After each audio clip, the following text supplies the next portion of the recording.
औज़ुबिल्लाहि मिनश्शैतानिर्रजीम बिस्मिल्लाहिर्रहमानिर्रहीम। अल्लाह का नाम लेकर शुरू करता हूँ जो बड़ा मेहरबान निहायत रहम वाला है। रसूलुल्लाह सल्लल्लाहु अलैहि वसल्लम ने फ़रमाया, जो शख्स इल्म की जुस्तजू में किसी राह का मुसाफिर हुआ, अल्लाह ताला उसके लिए जन्नत की राह आसान कर देते हैं।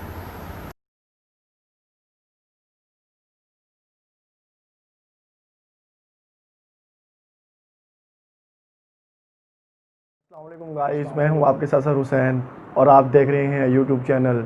और हम जो बात करने जा रहे हैं वो है कंप्यूटर, और कंप्यूटर की कौन सी बुक, कौन सी क्लास, सेकंड ईयर, और सेकंड ईयर के किस चैप्टर से हम सेकंड ईयर की किस बुक से हम स्टार्ट करने जा रहे हैं। वो चैप्टर नंबर 8 है।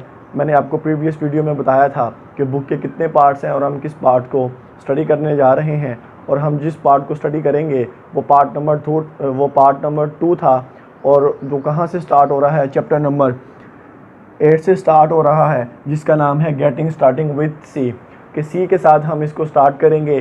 तो आज हम देखेंगे सी है क्या और इसकी थोड़ी सी हिस्ट्री जानेंगे।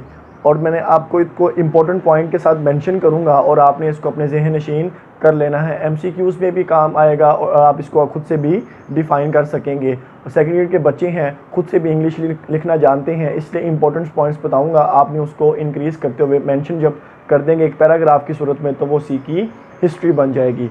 तो आइए हम देखते हैं सी क्या थी, कब स्टार्ट हुई थी, किसने की थी, कहाँ पर हुई थी, इसका पर्पस क्या था आने का, आज हम वो देखेंगे। तो आइए स्टार्ट करते हैं चैप्टर नंबर 8 से और पेज नंबर 131 और देखते हैं। और सबसे पहले जो आप इस चैप्टर को ओपन करेंगे तो पहले पेज के ऊपर आपको पता होना चाहिए कंप्यूटर प्रोग्राम क्या है, कंप्यूटर प्रोग्राम की डेफिनेशन क्या है, या कंप्यूटर प्रोग्राम क्या होता है। ओबियसली आप पढ़ चुके हैं कि कंप्यूटर प्रोग्राम क्या होता है। Set of instruction that given to the computer for particular problem या टू सॉल्व पार्टिकुलर प्रॉब्लम, या well defined set of instruction given to the computer is called program. ये हमारे पास कंप्यूटर प्रोग्राम होता है। जब भी आप इंस्ट्रक्शंस को वेल डिफाइन दे देते हैं वो हमारे पास कंप्यूटर प्रोग्राम कहलाता है। मतलब जिसको कंप्यूटर को समझ आ जाए कि वो इंस्ट्रक्शंस क्या हैं, वो हदायत क्या हैं, अगर कंप्यूटर के मुताबिक वो दी जा रही हैं और उसको वो समझ में आ रही है, तो वो कंप्यूटर का प्रोग्राम कहलाता है।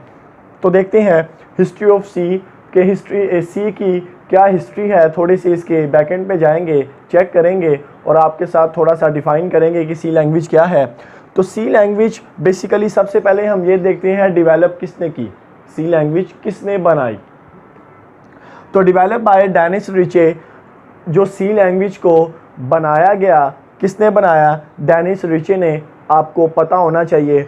और सी लैंग्वेज मदर लैंग्वेज भी कहलाती है क्योंकि ये पहली लैंग्वेज है जो मंज़र आम पर आई थी। कब आई थी वो देखते हैं 1972 के अंदर। बेसिकली इससे पहले भी एक वर्जन आया था, वो अभी आपको बताते हैं। लेकिन सी लैंग्वेज जो थी एक पॉपुलर लैंग्वेज हुई, इसलिए इसको मदर लैंग्वेज भी कहा जाता है। अच्छा, कहाँ पर बनाई गई, बेल लैब यानी कि बेल लेबॉर्ट्रीज़ के अंदर बनाई गई।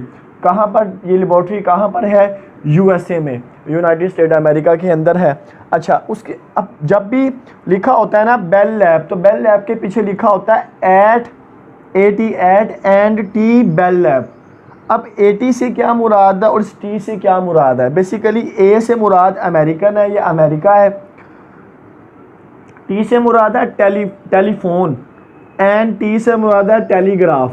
अच्छा, सी लैंग्वेज का बेसिकली इस्तेमाल कहाँ पर किया गया, टेलीफोन के अंदर बड़ा इस्तेमाल किया गया और टेलीग्राफ के अंदर बड़ा इस्तेमाल किया गया। आगे मज़ीद मैं इसके बारे में बताऊंगा और कहाँ पर इसका इस्तेमाल किया गया है। अच्छा, ये कहाँ से निकाली गई थी, सी लैंग्वेज कहाँ से निकाली गई थी। तो it was derived from an earlier programming language name B. जो इससे पहले लैंग्वेज आई थी उसका नाम दिया गया था, उस लैंग्वेज को नाम दिया गया था बी में इसमें थोड़े से बेसिक इंफॉर्मेशन दी गई थी। उस इंफॉर्मेशन को फिर डाल दिया गया था किसके अंदर, सी लैंग्वेज के अंदर। तो सी से पहले भी एक छोटी सी लैंग्वेज आई थी जिसको हमने नाम दिया था बी का, और उसके बाद जो लैंग्वेज आई थी वो सी लैंग्वेज थी। बेसिकली कुछ बेसिक्स थी इसके अंदर वो, लेकिन बेसिक किस लैंग्वेज की थी? वो बेसिक सी लैंग्वेज की ही इसके अंदर थी। अब बी लैंग्वेज बनाई किसने थी? मैंने आगे लिखा हुआ है, B was develop by Ken Thompson. Ken Thompson ने इसको डिवेलप किया गया था, आगे इसके बारे में थोड़ा देखेंगे। अच्छा, केन थॉमसन ने कब इसको डिवेलप किया गया? 1969 टू 1970, मतलब 1969 से 70 तक इसको, मतलब 1 साल के ड्यूरेशन में इसका इस्तेमाल किया गया। लेकिन इसमें कुछ बेसिक्स थी, लेकिन वो किस लैंग्वेज की बेसिस थी? सी लैंग्वेज की बेसिक थी। कुछ बुनियादी पर्पस थे किस लैंग्वेज के? सी लैंग्वेज के। अच्छा, and provide basic of C language, क्या करता था ये बी लैंग्वेज? क्या प्रोवाइड करती थी? Basic of C language. C language की ही कुछ बेसिक बुनियाद प्रोवाइड करती थी कि सी लैंग्वेज क्या है। बेसिकली है ये वही लैंग्वेज थी, लेकिन उससे अर्लियर वर्जन था जिसको किस चीज़ का नाम दिया गया? बी का नाम दिया गया। किसने दिया? केन थॉमसन ने। कब दिया? 1970 से 1970 तक, 1969 से 1970 तक। अच्छा, सी डिज़ाइन फॉर, किस लिए डिज़ाइन की? यूनिक्स के लिए। यूनिक्स क्या? एक ऑपरेटिंग सिस्टम था। ऑपरेटिंग सिस्टम, क्योंकि इसका एक डेस्कटॉप एप्लीकेशन में बहुत ज़्यादा इस्तेमाल हुआ है। सी लैंग्वेज का डेस्कटॉप एप्लीकेशन के लिए बड़ी पावरफुल है। जितने भी आप डेस्कटॉप क्रिएट करते हैं उसके बैकएंड पे आपने आइकन कहाँ क्लिक करना है, किस जगह पर जाकर आपने ऑब्जेक्ट को सिलेक्ट करना है, डेस्कटॉप एप्लीकेशन में इसका बड़ा इस्तेमाल हो रहा है सी लैंग्वेज, और ये आज भी इस्तेमाल हो रही है लैंग्वेज। अच्छा, उसके बाद लिखा हुआ है C use embedded system. Embedded system क्या होता है? आज तो इसके बारे में थोड़ा सा देखते हैं। सी लैंग्वेज का एम्बेडेड सिस्टम में बड़ा इस्तेमाल होता है। अब एम्बेडेड सिस्टम क्या होता है आइए वो देखते हैं।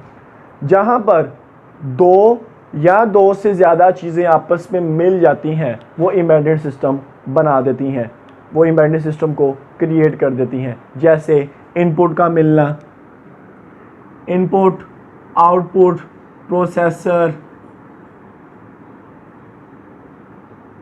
मेमोरी, कोई चिप हो गई, etc। जब ये डिफरेंट चीज़ें आपस में टुगेदर होती हैं और कोई ना कोई काम परफॉर्म करवाती हैं उसको हम बोलते हैं एम्बेडेड सिस्टम। मतलब इनपुट का मिल जाना, आउटपुट का मिल जाना, प्रोसेसर का मिल जाना, डिफरेंट चिप्स का आपस में मिल जाना, मेमोरी का आपस में मिल जाना, ये जब सारी आपस में मिल जाती हैं उसको हम बोलते हैं एम्बेडेड सिस्टम। तो पता चला जब डिफरेंट सिस्टम को हम टुगेदर इस्तेमाल करते हैं उस वक्त जो सिस्टम इस्तेमाल हो रहा होता है वो एम्बेडेड सिस्टम होता है। अब एम्बेडेड सिस्टम की डिफरेंट टाइप्स भी हैं, कहाँ कहाँ इस्तेमाल होता है। ये रियल टाइम एम्बेडेड सिस्टम में भी इस्तेमाल होता है, ये आपके पास टेलीफोन एम्बेडेड सिस्टम में भी इस्तेमाल होता है। ये डिफरेंट टाइप्स हैं, वो आपका टॉपिक नहीं है, काफ़ी सारी टाइप्स होती हैं जहाँ जहाँ इसका इस्तेमाल किया जाता है। अच्छा, उसके बाद मैंने लिखा हुआ है द अर्लियर वर्जन ऑफ सी, जिसका जो पहला वर्जन था वो के एंड आर था। के से मुराद क्या है? कैर्निगन, एंड आर से मुराद क्या है? रिचे। ये दोनों ने मिलके सी लैंग्वेज का पहला वर्जन बनाया। सी लैंग्वेज को मैंने आपको बताया इसको मदर ऑफ लैंग्वेज भी कहा जाता है, क्योंकि सबसे पहले आने वाली लैंग्वेज है। जो भी चीज़ पहले आती है उसको उसका फादर या मदर बना दिया जाता है। अच्छा, अब ये स्टैंडर्ड वर्जन कुछ इस्तेमाल हुआ, उसके बाद फर्दर भी इस्तेमाल किया गया सी लैंग्वेज को। कहाँ पर? ANSI के अंदर, वो आप बुक से देखिएगा इसकी एब्रीविएशन क्या है। अच्छा, तो ये बेसिकली थोड़ी सी हिस्ट्री थी सी लैंग्वेज की। तो बेसिकली सी एक पॉपुलर लैंग्वेज थी 1972 के अंदर। ये बहुत एक फेमस लैंग्वेज बना दी गई। कब? 1972 के अंदर। इस लैंग्वेज के अंदर क्या किया गया? मैंने आपको बताया डिफरेंट किस्म के एप्लीकेशन को इस्तेमाल किया गया। ये एक बहुत काबिल इस्तेमाल लैंग्वेज रही और बहुत आसान लैंग्वेज भी है। इसको सीखना आसान भी है। अगर एक बच्चा इसके ऊपर काम करता रहे, थोड़ा थोड़ा काम करता रहे, तो ये लैंग्वेज बहुत इजीली समझ आ जाती है। अब सी के बाद बहुत सी और लैंग्वेज भी डेवलप की गई, वो सी लैंग्वेज की बुनियाद को रखते हुए ही डेवलप की गई। जैसे सी के बाद C++ आई, वो इसकी एक्सटेंशन थी किसकी? सी लैंग्वेज की। अब C++ आई, फिर इसके बाद जावा आई, फिर जावास्क्रिप्ट आई। ये लैंग्वेज बढ़ती गई, लेकिन उसके अंदर किसकी बेसिक मौजूद थी? सी लैंग्वेज की। सी लैंग्वेज को देखते हुए ही सी प्लस प्लस को डेवलप किया गया, फिर जावा को डेवलप किया गया, फिर सी शार्प को डेवलप किया गया। सी शार्प से मुराद ये सी शार्प को डेवलप किया गया। उसकी सी की बेसिक ही इनके अंदर मौजूद थी, लेकिन उनके काम डिफरेंट होते गए। तो पता चला कि जब भी आप सी प्लस प्लस या जावा लैंग्वेज को सीखना चाहेंगे तो आपको सबसे पहले सी लैंग्वेज को सीखना पड़ेगा। क्यों? क्योंकि सी लैंग्वेज मदर ऑफ लैंग्वेज है। अगर आपको सी लैंग्वेज के बारे में नहीं पता होगा तो फिर आपको ये लैंग्वेज सीखना मुश्किल हो जाएगा। जावा एक बहुत फेमस लैंग्वेज है, इसका कहाँ पर इस्तेमाल होता है इसका भी आपसे कोई कंसर्न नहीं है, लेकिन आपने थोड़ी थोड़ी इसके ऊपर रिसर्च कर लेनी है, क्योंकि अब आप बड़े हो चुके हुए हैं, सेकेंड ईयर के बच्चे हैं। हर चीज़ बताना ज़रूरी नहीं है, कुछ आप सेल्फ स्टडी भी करिएगा ज़रूर। तो ये थोड़ी सी हिस्ट्री थी सी लैंग्वेज की, कि सी लैंग्वेज को किसने डेवलप किया, कहाँ किया, क्या पर्पस था इसका, इसको कहाँ पर इस्तेमाल किया गया। तो बाखूबी मैं आपको बता दूं कि एम्बेडेड सिस्टम में इसका बड़ा इस्तेमाल हुआ, यूनिक्स के अंदर इसका इस्तेमाल हुआ।